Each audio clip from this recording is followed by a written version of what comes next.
திருவள்ளுவரின் வழியில் வாழ்ந்து வாழ்வின் உன்னத நிலையினை அடைய திருக்குறளோடு நாம் என்னும் இந்த நிகழ்விலே இணைந்திருக்கின்ற உங்கள் அனைவருக்கும் முதற்கண் வணக்கம். குறள் எண் 981, அதிகாரம் சான்றாண்மை.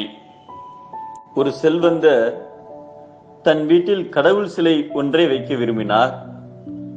அதற்காக ஒரு புகழ்பெற்ற சிற்பியை காண அவரது சிற்பக்கூடத்திற்கு சென்றார். அவர் சென்ற நேரம் அந்த சிற்பி ஒரு பெண் கடவுள் சிலையை செதுக்கிக் கொண்டிருந்தார்.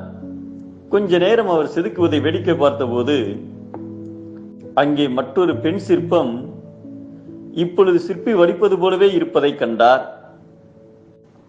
உடனே அந்த செல்வந்தர், ஒரே கோவிலில் எப்படி ஒரே மாதிரியான 2 சிலைகளை வைப்பார்கள் என நினைத்து, இந்த 2 சிலைகளும் வேறு வேறு கோயில்களுக்காகவா செதுக்கிறீர்கள் என்று சிற்பியிடம் கேட்டார்.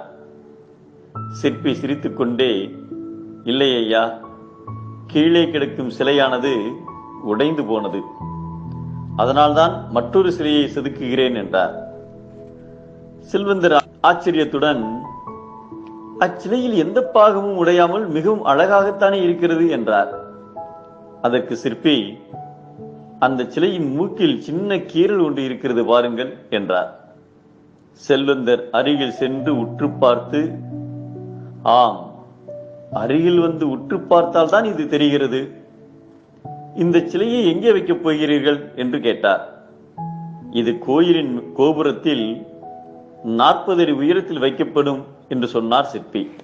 செல்வந்தர் வியப்புடன், 40 அடி உயரத்தில் இச்சிலையை வைத்தால் இதில் உள்ள கீறல் யார் கண்ணுக்கும் தெரியாது.